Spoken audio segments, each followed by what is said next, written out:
Bonjour, Monsieur le Président. Je suis Monsieur Timothée Tchaombo Choucha.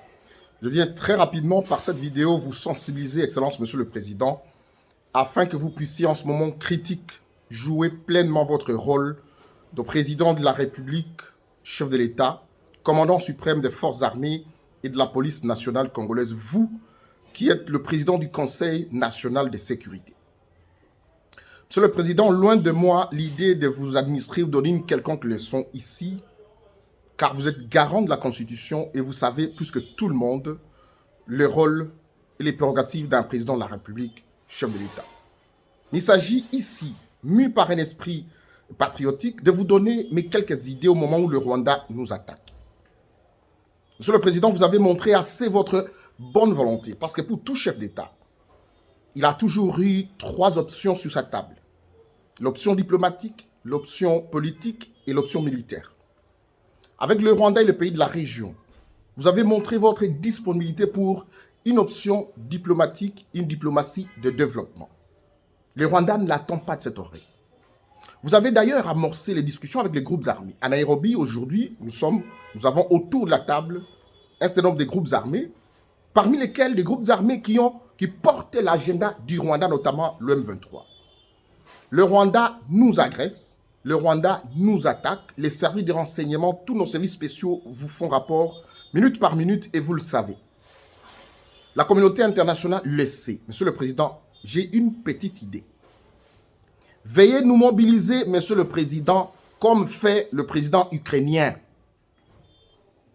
Veuillez convoquer l'Assemblée nationale et le Sénat et prononcer votre discours. Veuillez consulter, Monsieur le Président, votre prédécesseur. Et même la classe politique, parce qu'à ce moment-ci, nous devons taire nos divergences. Il s'agit de la fierté, du fait que nous soyons Congolais, de la souveraineté de notre pays qui est en jeu. Goma est menacé de tomber. Et vous allez finalement convoquer le Conseil supérieur de défense, Monsieur le Président. Il ne s'agit pas d'agresser un quelconque pays.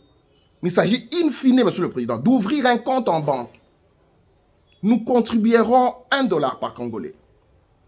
Et nous irons avec notre armée au front et en finir une fois pour toutes avec tous ces groupes armés. Fermer nos frontières pendant ces temps. Le vice-premier ministre et ministre des Affaires étrangères, Christophe Lutundula, pourra convoquer l'ambassadeur rwandais ici, Vincent Karega, et l'expulser de notre pays. Parce que ça revient avec récurrence que ce pays voisin, malgré votre bonne volonté, continue à nous humilier, Monsieur le Président. C'est un des moments particulièrement difficiles qu'on reconnaît des grands esprits. Et c'est une occasion pour vous. Loin de moi ici l'idée de me lancer dans une campagne électorale, c'est une occasion de vous faire aimer davantage par les compatriotes congolais. Le Kivu fait partie de la RDC. Il ne s'agit pas d'un territoire lointain de 100 000 km. Il s'agit de la RDC et nous sommes en RDC et c'est nos compatriotes qui tombent. Le meilleur de nos hommes tombe. C'est le moment de faire revenir, même au pays, Monsieur le Président, les anciens militaires des forces armées zaïroises qui ont été formés. Jean-Pierre Bemba en connaît quelque chose. Et c'est même pour ça que j'ai dit que vous pouvez convoquer, consulter nos compatriotes qui sont acteurs politiques. Nous nous rappelons bien comment Jean-Pierre Bemba a mené des opérations contre Moutebousi. À l'époque, d'un plus 4. Notre armée est capable, Monsieur le Président, la restructurer en ce moment, aligner nos meilleurs hommes au front, nous pouvons y arriver. Monsieur le Président, j'ai 47 ans. Je me sens capable de porter la Kalachnikov et tirer sur l'ennemi parce que nous avons assez montré notre bonne volonté. Je conclus en disant qu'il n'y a aucune leçon à vous donner ici, Monsieur le Président. Vous savez ce que vous devez faire parce que vous êtes garant de la Constitution. Vous connaissez les rôles, les prérogatives d'un chef de l'État. Mais nous, Congolais, nous ne sommes plus prêts à accepter l'humiliation du Rwanda sur nous. Nous ne sommes pas une petite province du Rwanda. Nous sommes la République démocratique du Congo et nous avons un président de la République. C'est à vous de nous démontrer maintenant, Monsieur le Président, que vous êtes le meilleur commandant des forces armées et de la police nationale congolaise.